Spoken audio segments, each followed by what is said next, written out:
The money must be mine by tomorrow. My father commanded me, presenting me my sister's $350,000 debt, and no delays, he stressed. I simply smiled, then said, okay. Just 6 hours later, I was already at the airport. When he arrived at my house for the money, he found nothing but a shut door and a box which he opened, then started screaming. I never thought I'd abandon my entire life overnight. But when my father slammed his fist on the table and demanded $350,000 to cover my sister Amanda's latest disaster, something inside me didn't just snap, it shattered. Can you imagine being given an ultimatum that forces you to choose between your entire future and your own family? His words still echo. I need the money tomorrow. No delays. And I just smiled, looked him dead in the eye, and said, okay. He had no idea what that really meant. And trust me, what happened next will make you question everything about family obligation. To truly understand why I disappeared that night, you need to know about my family. My father, John, built a moderately successful real estate business. He did it through sheer force of will, an uncompromising personality that bulldozed over anyone who stood in his way. He ran our family exactly the same way, with absolute authority, expecting immediate compliance. My mother, Susan, was his perfect counterpart, the perpetual peacekeeper. She'd smooth over his rough edges with gentle words and quiet submission, always trying to maintain a fragile peace. Then there was my younger sister, Amanda. She's 3 years my junior, but light years away in responsibility. While I, Delea, earned straight A's and worked part-time jobs since I was 16, Amanda floated through life on charm and dramatics. She'd fail classes but somehow still get praised for trying her best. She'd crash cars and mysteriously get brand new ones. She'd quit jobs when they became too stressful, and somehow always land on her feet, usually with significant financial help from our parents. Amanda is more sensitive than you, my mother would explain, her voice soft but firm, whenever I dared question the glaring double standard. You're the strong one, Delea. You can handle things, and I did handle things. I handled working 30 hours a week while maintaining a 4.0 GPA. I handled applying for every scholarship possible to afford college without asking my parents for a dime, even though I knew they paid for Amanda's tuition in full when she decided to study fashion design on a whim. My college years were a stark contrast to hers. While I juggled multiple jobs and internships, Amanda posted endless social media updates from parties and spring break trips. I lived in a cramped apartment with 3 roommates, meticulously saving every dollar. She had a cute downtown studio, paid for by our parents, of course. When I graduated with honors in finance, my parents attended, but left early. Why? Because Amanda had an emergency, which turned out to be a breakup with her boyfriend of 2 weeks. It was infuriating. I built my career methodically at an investment firm, starting as an analyst, grinding my way up to senior advisor through consistent performance and countless late nights. By 29, I had finally saved enough for a down payment on a modest but perfect 2-bedroom home in a nice neighborhood. That house wasn't just a house. It represented everything to me. Every extra shift, every vacation I never took, every single dollar carefully saved instead of spent. It was my independence, my reward. My relationship with Amanda, predictably, deteriorated as we moved into our late 20s.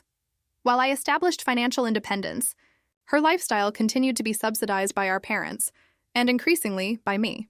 The first major bailout came 4 years ago. Amanda decided to launch an online clothing boutique. She needed $15,000 for initial inventory, but she'd already maxed out her credit cards and been denied a small business loan due to her abysmal credit. My father called me, not asking but telling me, "Help your sister out." The next day, I transferred the money. I created a payment plan, which Amanda followed for exactly 2 months before the excuses began. The business folded within a year. Just like that.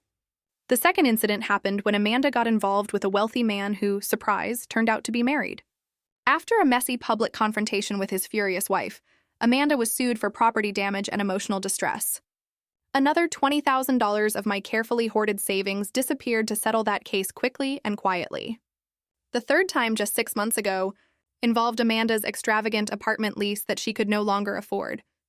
After quitting her job at a fashion magazine, because her boss was totally toxic, $35,000, that's what it cost to cover her lease termination, outstanding rent, and moving expenses. After that third bailout, I had a serious conversation with my family. This is the last time, I told them firmly during a tense dinner at my parents' house. I love Amanda, but I cannot keep funding her mistakes. I have my own financial goals. And what could be more important than helping your sister? My father asked, his tone cold, making it crystal clear there was only one acceptable answer. My future, I replied, feeling my hands tremble slightly under the table. It took all my courage. I've been saving for years to take a sabbatical and travel. That money has a purpose. My mother jumped in with her usual placating tone. Of course you deserve your trip, sweetheart. Amanda promises this is the last time she'll need help, right, Amanda? Amanda nodded tearfully, looking appropriately contrite. I swear, Dee, I'm going to get my act together. New job interviews lined up already. Part of me always wanted to believe her. Part of me always wanted to believe in the family fantasy, that we supported each other equally, that my sacrifices were appreciated, that things would eventually balance out. My life, surprisingly, had been going well in recent months. A promotion to senior investment advisor was on the horizon at work. I had been dating Michael, an architect with kind eyes and a calm presence, for almost a year. Most importantly, my travel fund was nearly complete. 5 years of careful saving for a dream I had held since college. A year of exploring the world, experiencing different cultures, finally putting myself first. I had even created a detailed travel journal, mapping out my itinerary, researching local customs, learning basic phrases in various languages. Thailand would be my first stop, then Vietnam, Japan, making my way across Southeast Asia before heading to Europe. Every detail was lovingly planned, my reward for years of responsibility and hard work. For once, everything seemed to be falling into place. I should have known it was too good to last. The call came at 11:30 on a Tuesday night. I was reviewing client portfolios when my phone lit up with my father's name. Delea. Family meeting tomorrow morning, 8 a.m. sharp at the house. He barked without preamble. Dad, I have client meetings all morning, I replied, already feeling the familiar tension creep into my shoulders. Cancel them. This is family. 8 a.m. The call ended before I could respond. I texted Michael. Family emergency, apparently. Meeting tomorrow morning? Already dreading it. His response came quickly. Want me to come with you? The offer warmed me, but I declined. Michael had met my family only twice, and both occasions had been incredibly uncomfortable. My father dismissed his architectural career as drawing pretty pictures of buildings, while my mother hovered anxiously, constantly apologizing for imagined slights. Amanda had openly flirted with him, despite my obvious discomfort. I was not ready to subject him to a full family crisis. I arrived at my parents' house at 7:55 a.m. the next morning, steeling myself as I walked up the familiar brick pathway. The moment I stepped through the front door, the atmosphere hit me like a physical force. My mother paced the living room, offering me tea I didn't want. My father sat rigidly in his leather armchair, his face set in grim lines. Amanda was curled on the sofa, her eyes red and swollen, occasionally letting out dramatic sobs. What happened? I asked, remaining standing, my bag still slung over my shoulder. Your sister has gotten herself into a situation, my father began, his voice controlled, but with an obvious undercurrent of fury. Tell her, Amanda.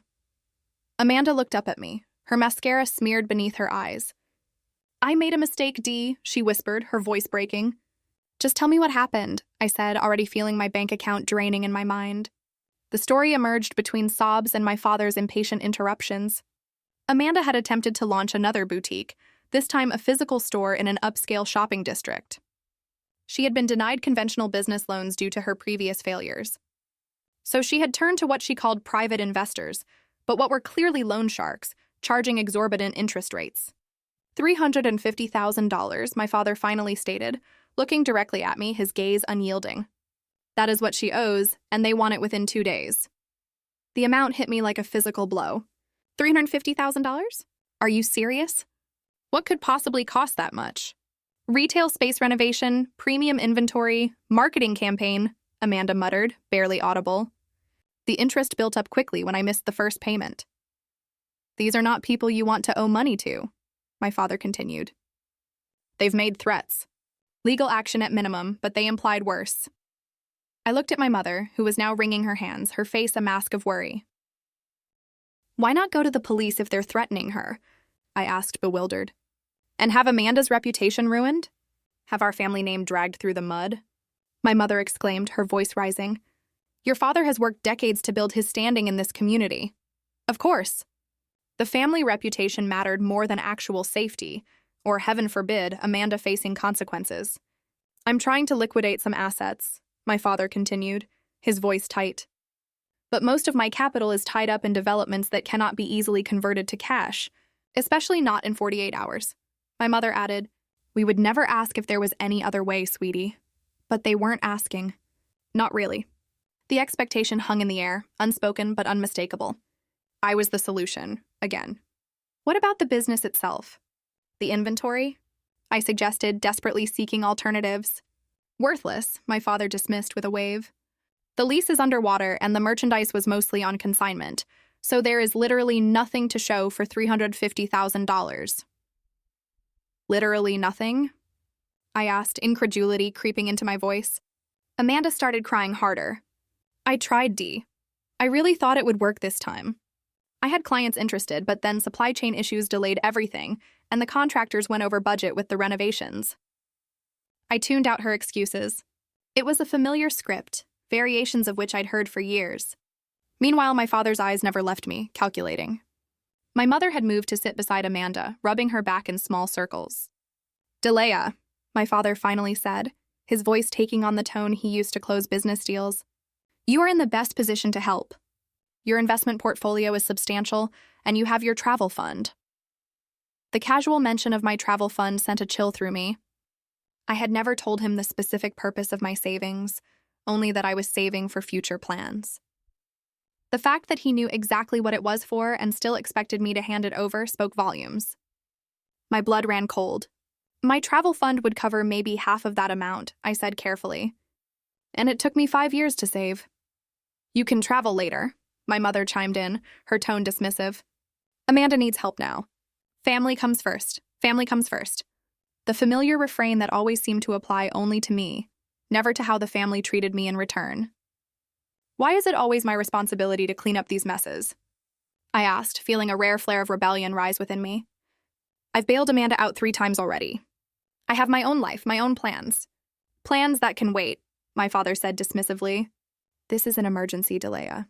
Amanda's safety could be at risk. I looked at my sister, who had managed to compose herself enough to check her phone between sobs. Did you even try to solve this yourself before coming to me? Did you look into bankruptcy protection, negotiating a payment plan? Anything? There's no time for that, my father interrupted before Amanda could answer.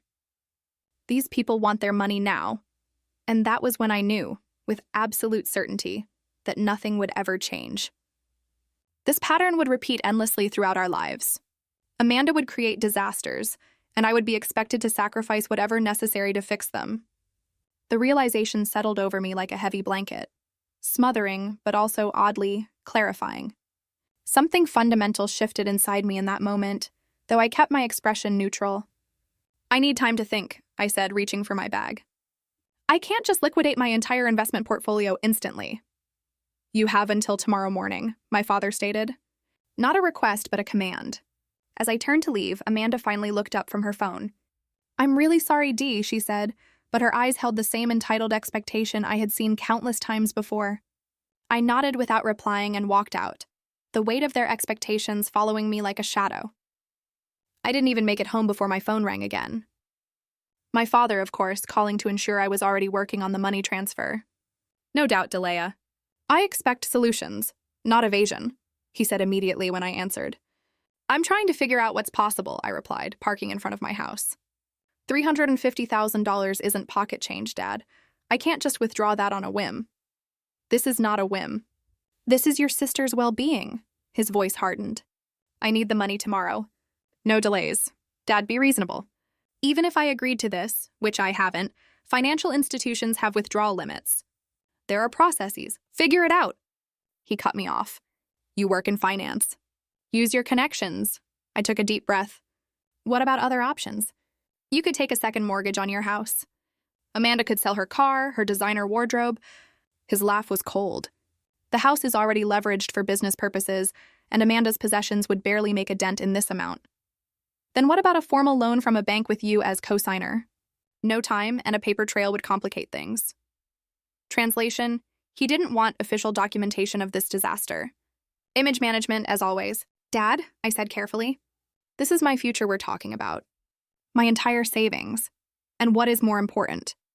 Your vacation or your sister's safety? The way he framed it was manipulative, designed to make me feel selfish for any hesitation. It's not just a vacation, I insisted. It's a life plan I've worked toward for years. My entire career has been building to this sabbatical. So you can take selfies at tourist traps? He scoffed. Be serious, Delia. This is a real crisis. His dismissal of my dream stung more than I wanted to admit. I could help with part of it, I offered as a compromise, a desperate last attempt. Maybe $50,000. You could cover the rest. This is not a negotiation, he stated flatly. Your sister needs $350,000 by tomorrow, and you are going to provide it. And if I can't, or won't? The words slipped out before I could reconsider. The silence on the other end was brief but charged. Then you are not the daughter I raised. Family takes care of family, Delia. Your mother and I have given you everything. Put you through college, supported your career. I nearly laughed at the blatant revision of history. Dad, I put myself through college, scholarships and jobs. You paid for Amanda's education, not mine. We gave you a roof over your head growing up, food, opportunities. Basic parenting is not a debt I need to repay with my entire financial future, I replied, surprising myself with my boldness. I see how it is, he said, his voice dangerously quiet. When we need you, suddenly we're not good enough parents? After everything we've done? Your mother is devastated by your selfishness right now. The emotional manipulation was so transparent that it almost lost its power. Almost. I need time to think, I repeated. 24 hours, Delia. Then I expect you at our house with the money, or don't bother coming at all. You will no longer be my daughter.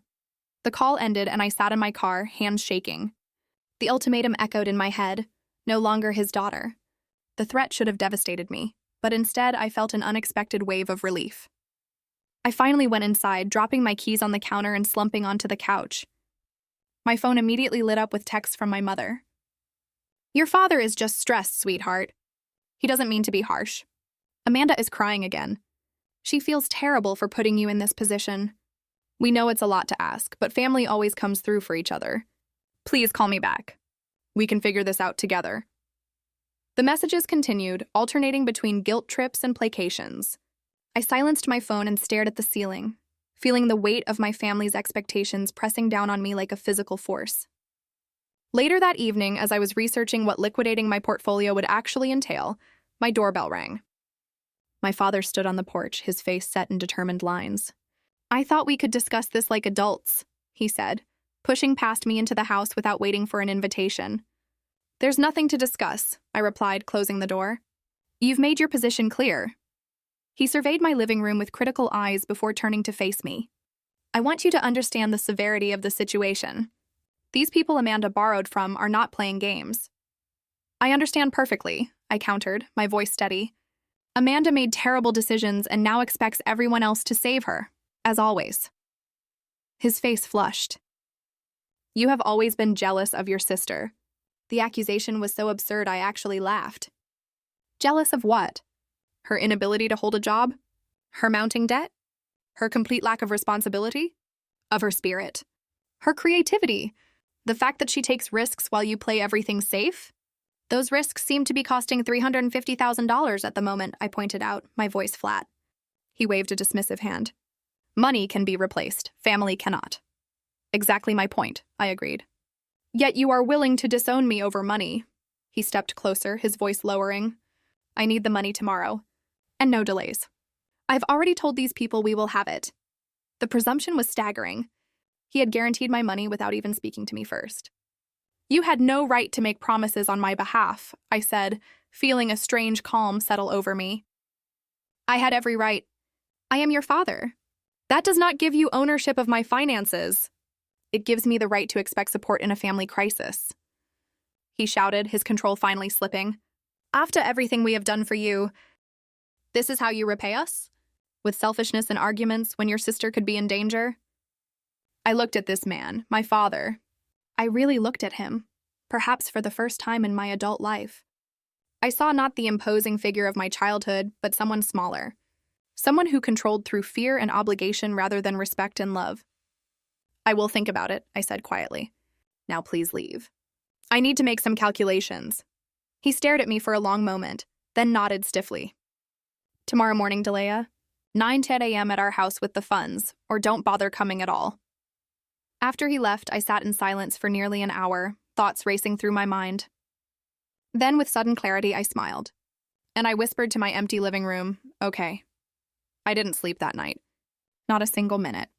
Instead, I sat cross-legged on my bed with 5 years of travel journals spread around me. Detailed itineraries, language notes, cultural research, budgets carefully calculated and recalculated.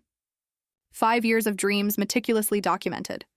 Tears fell occasionally as I flipped through the pages, but they were not the desperate tears of someone trapped. They were mourning tears, acknowledging what was ending and what might be beginning. The wall opposite my bed featured a large world map with colorful pins marking my planned destinations. Thailand, Vietnam, Japan, Indonesia, continuing across continents. I had visualized this journey so many times, imagining myself growing, learning, discovering parts of myself that had never had space to emerge within the confines of my family's expectations. Around 3 in the morning, staring at that map, something crystallized within me. A realization so clear it felt almost like a physical sensation. I did not owe them my future anymore. The constant weight of being the responsible one, the reliable one, the fixer, had been so normalized I had never fully questioned it. But now, faced with the demand to sacrifice everything I had worked for, the absurdity of the pattern became impossible to ignore. Amanda would never change as long as she was shielded from consequences. My parents would never see me as anything but a resource as long as I allowed it. This cycle would repeat forever unless someone broke it. That someone would have to be me. The plan formed with surprising speed and clarity. Not just an emotional reaction, but a strategic decision. I would not give them the money. I would not show up for the 9 a.m. ultimatum. I would not continue to participate in this dysfunction. I would disappear. Not forever. Not burning every bridge, but long enough to establish boundaries that had never before existed in my family. I would take the journey I had planned, starting immediately, rather than waiting for the original departure date 3 months from now. A curious calm settled over me once the decision was made. I showered, made coffee, and began making lists with methodical precision. What to pack, what to store, bills to prepay, people to notify. At 7 a.m., I called Michael. His voice was groggy with sleep, but he quickened to alertness as I explained the situation. Your father actually threatened to disown you if you don't give them the money? He asked, disbelief evident in his tone. Yes, and the strangest part is how little that threat hurts, I admitted, a raw honesty in my voice. It's like it finally gave me permission to choose myself for once. What are you going to do? I took a deep breath. I'm going to take my trip. Starting today. I can't be here for their 9 a.m. deadline because I know they'll wear me down eventually. I need to be gone. There was a pause, and for a moment I worried he would try to talk me out of it, tell me I was overreacting. Instead, where are you going first? Thailand, Bangkok? It was always going to be my first stop. Do you want company? He asked simply. The offer touched me deeply. Not yet. I need to do this part alone, I think. To prove to myself that I can. But maybe you could meet me somewhere along the way, once I've found my footing. Just tell me when and where, he promised. I have vacation time saved up. And Delia, I'm proud of you. This is incredibly brave. His support brought fresh tears to my eyes. Thank you. That means everything right now. After we hung up, I moved with renewed purpose. I called my boss, explained I needed emergency personal leave, and was relieved when she was understanding. I had always been a valuable employee, never taking sick days, working holidays when needed. She agreed to 3 months of unpaid leave with the possibility of extension. Next, I went to the bank and withdrew a significant portion of my savings, though purposely not all of it, enough for extended travel, but leaving some invested for eventual return. I wasn't burning every bridge behind me, just creating necessary distance. I booked a one-way ticket to Bangkok, departing that evening. The travel agent found me a last-minute seat, and the confirmation email brought both terror and exhilaration. I paid 6 months of rent in advance on my house, arranged for a neighbor to collect mail, and packed only what would fit in a backpack and small suitcase, the essentials, the irreplaceable photos, my journal, a few sentimental items. Everything else could be replaced or done without. The final task was perhaps the most important. I found a decorative box I had received as a gift years ago, lined it with tissue paper, and began filling it with documentation. A ledger of every loan I had given Amanda over the years, totaling nearly $70,000. Copies of emails and texts promising repayment that never materialized. A collection of IOUs written in her handwriting that she likely didn't even remember signing. Then I wrote a letter. It took 3 attempts to get the tone right. Not angry, but clear. Not vindictive, but honest. I explained why I could not continue in the role assigned to me. I expressed love despite the necessary separation. I documented the pattern of exploitation without accusation.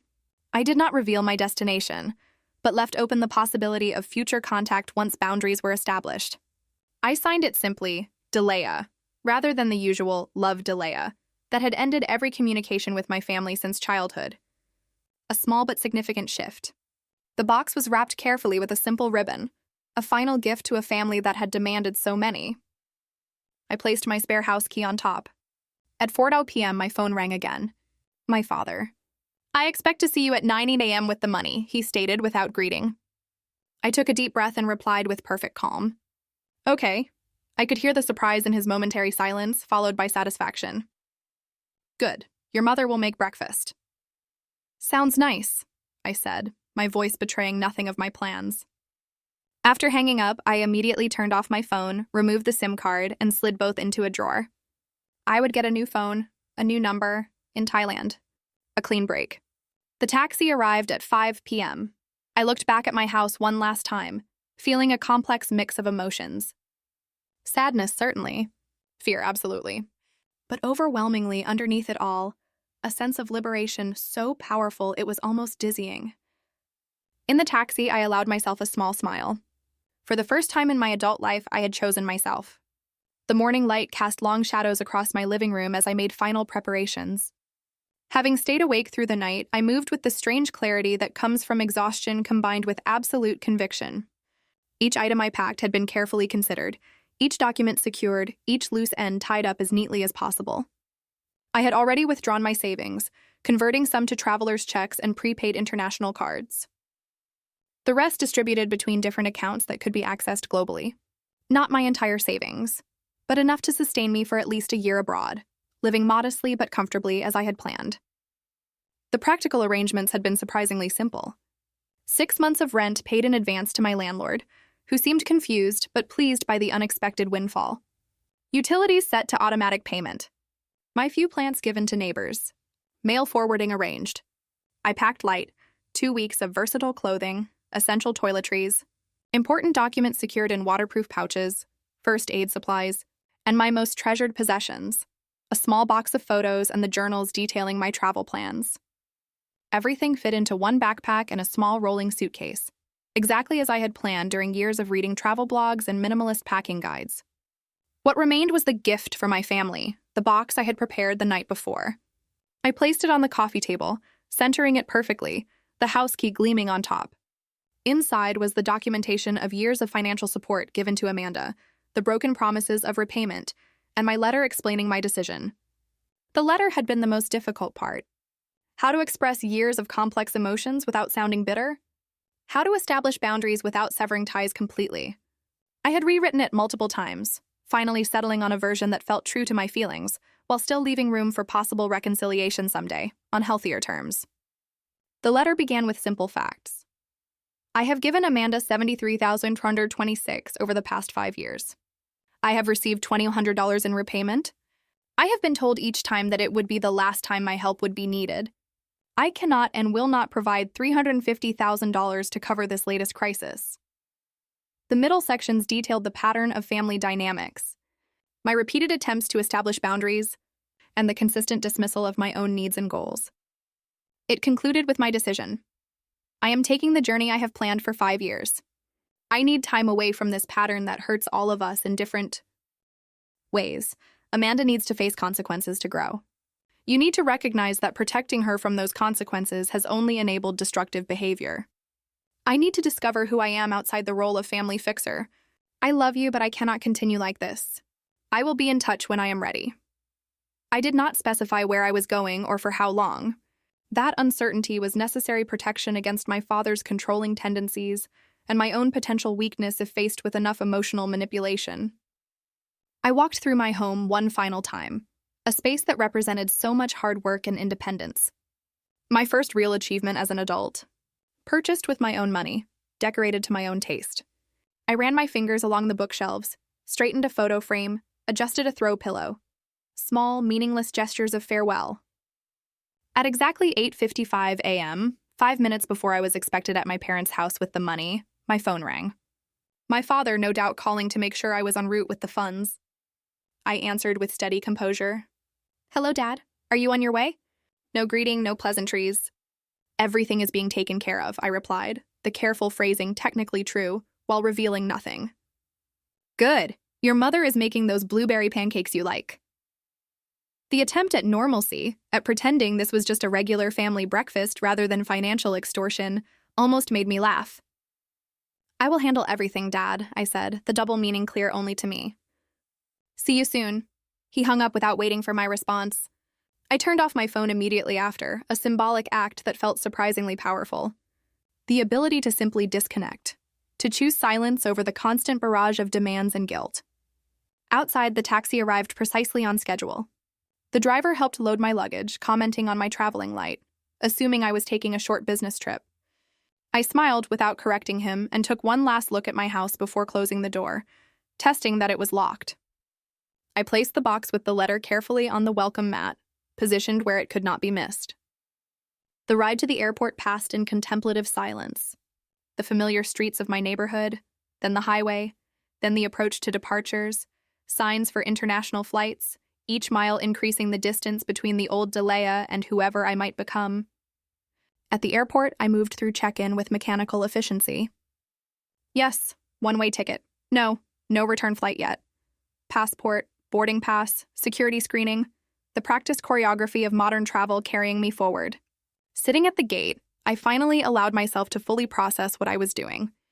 Leaving behind my job temporarily, my home maintained, my relationship paused, not ended, and my family complicated. Was I overreacting? The doubt crept in as the boarding process began. $350,000 was an enormous sum, but was it worth this dramatic exit? Then I remembered my father's dismissive tone when discussing my dreams. The casual way he expected me to surrender 5 years of planning and saving. The complete absence of gratitude for past help. The threat of disowning me for having boundaries. The years of enabling Amanda's irresponsibility while demanding perfect responsibility from me. No, this was not an overreaction. This was long overdue self-preservation. My seat was by the window, offering a view of the fading American landscape as we took off.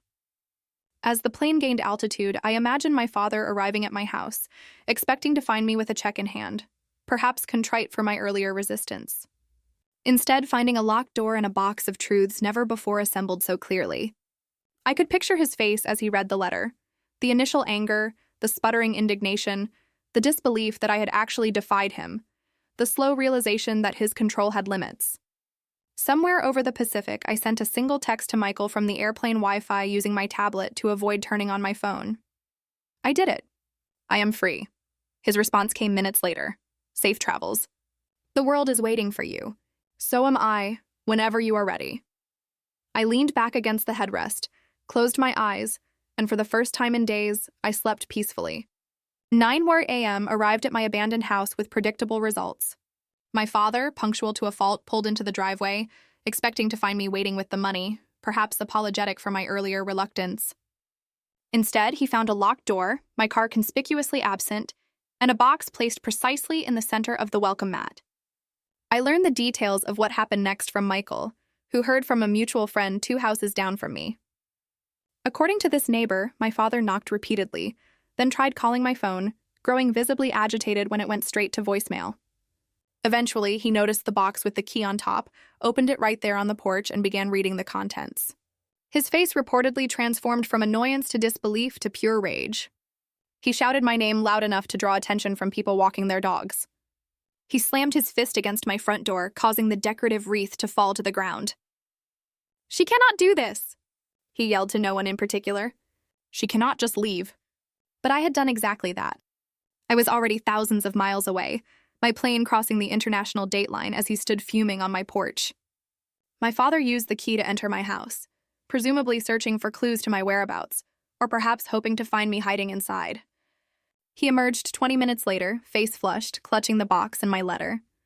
The emergency family meeting that followed must have been chaotic. My mother called Michael in tears, asking if he knew where I was, if I had mentioned any crazy plans. He truthfully told her he knew I needed space and respected my decision, but offered no details about my location. She abandoned her family? My mother sobbed. How could she be so selfish when Amanda needs her? Michael, to his eternal credit, replied simply, maybe the question should be why Dilea felt she had no choice but to leave. Their reaction followed predictable patterns. My father raged, threatened to report me missing to the police, though as a 32-year-old adult who had left a clear explanation, there was nothing to report. My mother alternated between tears and increasingly desperate attempts to locate me. Amanda, according to Michael, seemed more confused than anything, genuinely baffled that I had refused to rescue her yet again. The deadline for Amanda's debt came and went. What happened next was necessary, though difficult. Without my bailout, my father was forced to liquidate 2 investment properties he had been holding for appreciation. The sale, rushed and below market value, covered most, but not all, of the debt. The remainder came from my parents' retirement savings, a fact that Michael reported with no small amount of satisfaction. They had the resources all along, he told me during one of our weekly secure email exchanges. They just preferred to use yours instead. My first days in Bangkok were a strange mixture of exhilaration and guilt. The vibrant chaos of the city provided constant distraction. The humid heat and unfamiliar sounds created a sensory experience so different from home that it was impossible to dwell too much on what I had left behind. I stayed in a modest but clean hotel in a neighborhood away from the main tourist areas, eating street food, visiting temples, and slowly adjusting to the reality of what I had done. Each morning brought momentary panic, followed by growing confidence. I was managing, I was surviving. Eventually, I began to believe I might actually thrive. I established routines. Morning tea at a local shop where the owner gradually began recognizing me and practicing his English. Afternoons exploring different districts of the sprawling city. Evenings writing in my journal, processing the complex emotions that surfaced in quiet moments. The guilt never disappeared entirely, but it evolved into something more nuanced than simple regret. I recognized it as the programmed response of someone trained since childhood to put others' needs first, to see personal boundaries as selfishness. With distance, I could begin to examine these patterns objectively. After 3 weeks, I sent my first email to Michael using a secure account created specifically for our communications.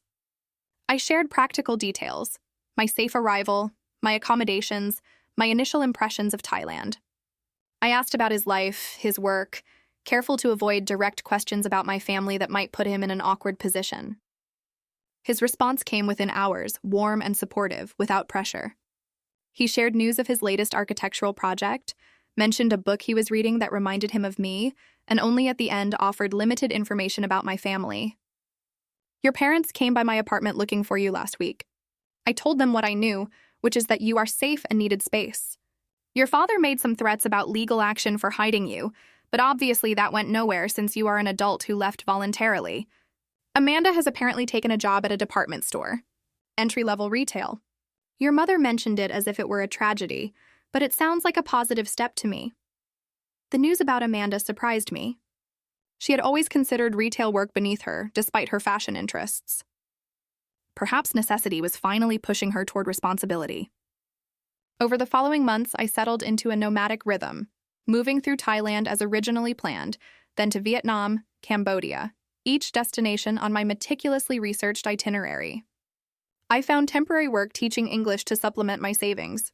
I created a travel blog under a pseudonym that gradually gained a small following, and experienced the growth I had always hoped this journey would provide. Michael and I continued our correspondence, his updates about home carefully curated to provide information without pressure. Through him, I learned that my father had been forced to downsize his business operations, that my mother had taken a part-time job for the first time in decades to help with finances, and most surprisingly, that Amanda had kept her retail position, even receiving a small promotion to assistant manager.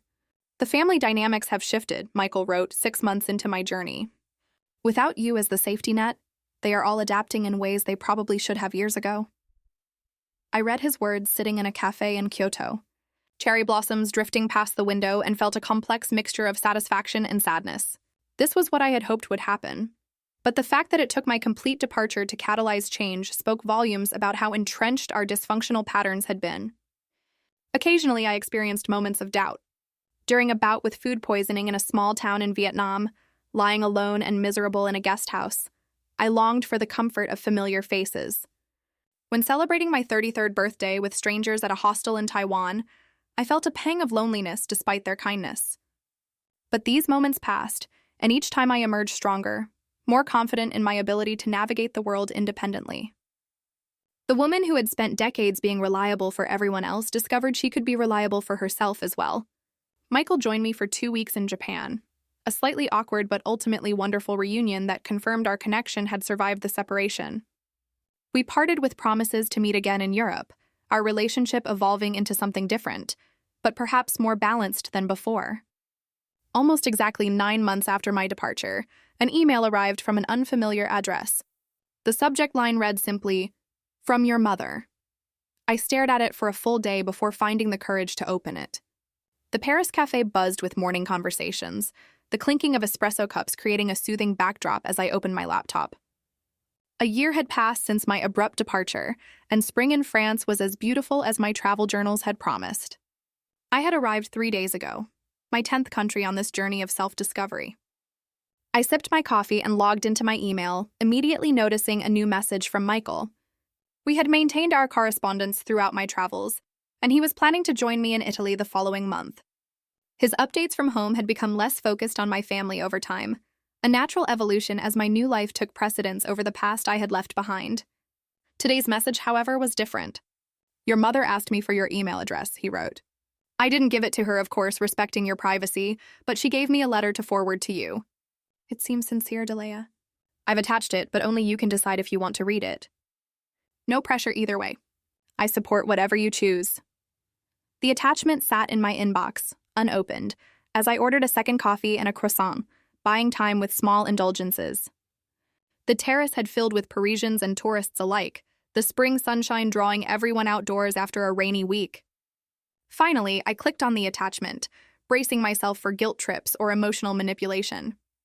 "Dear Delia," it began simply, "I hope this message finds you well and safe wherever you are.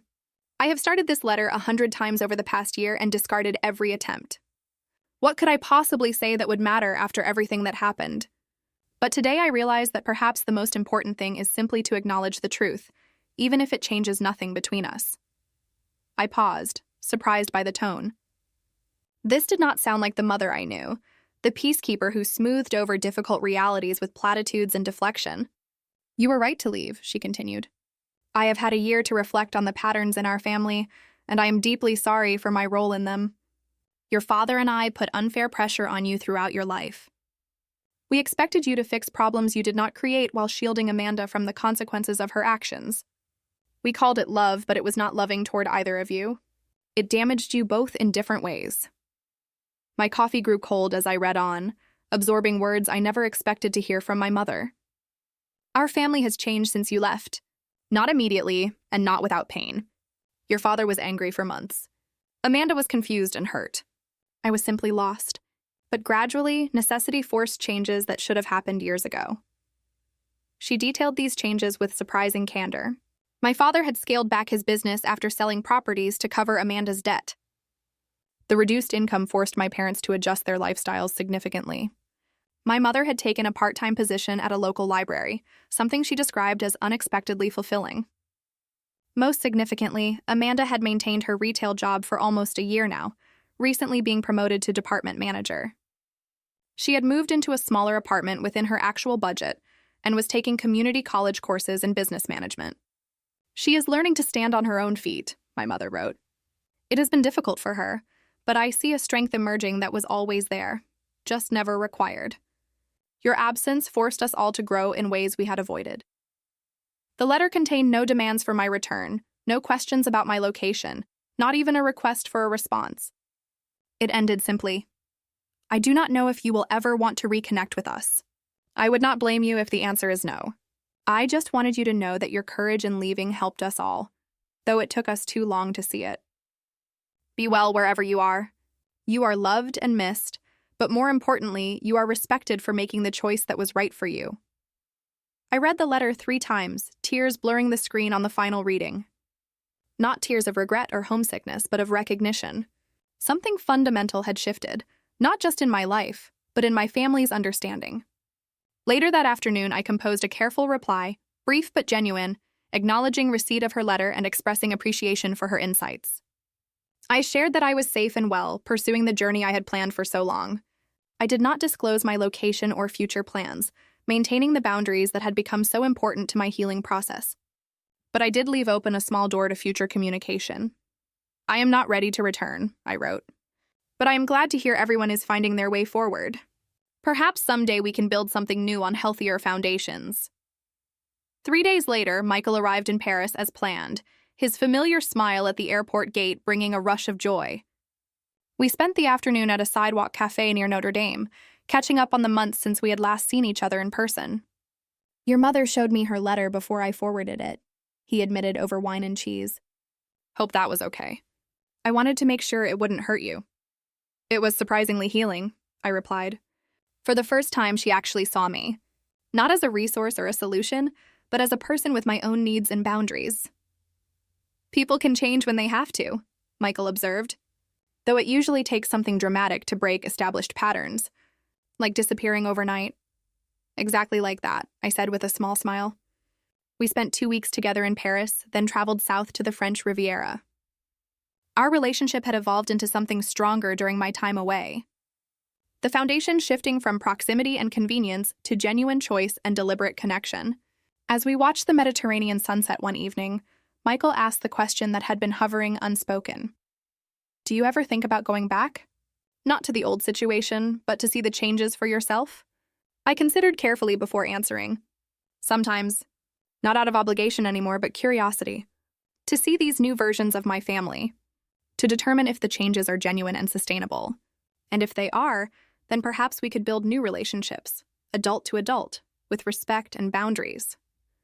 But I'm not ready yet. You'll know when you are, he said simply, his hand finding mine on the weathered wood of the boardwalk railing.